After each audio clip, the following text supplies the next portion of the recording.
Would you stay no longer? Nor will you not that I go with you? By your patience, no. My stars shine darkly over me. The malignancy of my fate might perhaps distemper yours. Therefore I shall crave of you your leave that I may bear my evils alone. It were a bad recompense for your love to lay any of them on you. Or let me know whither you are bound. No sooth, sir. My determinate voyage is mere extravagancy.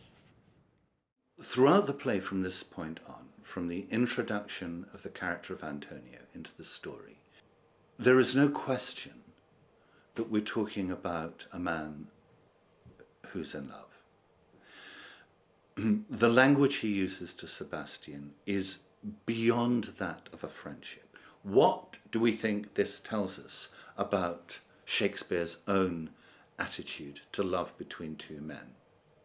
It's almost impossible to answer that, because in a society in which homosexual relationships were theoretically illegal and yet must have existed proportionally, what was the expectation of an audience witnessing that kind of dilemma? I think if you were doing an Elizabethan production, you would have to play with that dilemma. You'd have to understand that the audience at the Globe in 1600 would have been aware of it. And how far you take it in a modern dress production depends on how much you want to bring the issue of gay relationships to the front of an audience's perception of the way you're doing the play. If you will not murder me for my love, let me be your servant. If you will not undo what you have done, that is, kill him whom you have recovered, desire it not. Fare ye well at once. My bosom is full of kindness, and I am yet so near the manners of my mother that upon the least occasion more, mine eyes will tell tales of me. Male friendship is a huge idea in Shakespeare's culture. Friendship, they understand, can only genuinely happen between equals. So it's kind of impossible for a man to have a genuine friendship with a woman because the woman is never going to be his equal. Antonio and Sebastian can be friends because they're of equal status.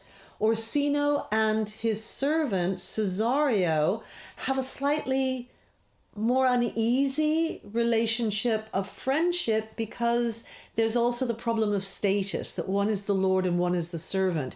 So we have in these two sets of doubles, again, double acts that are happening, we have a kind of symmetrical arrangement of roles, Antonio, Sebastian, Orsino, Cesario, that are presenting through their conversations more of the facetedness of what this thing called love is all about.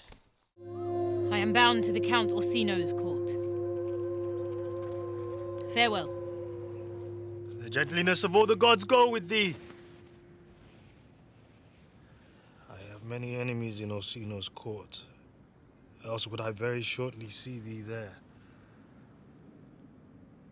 But come what may, I do adore thee so, that danger may seem sport, and I will go.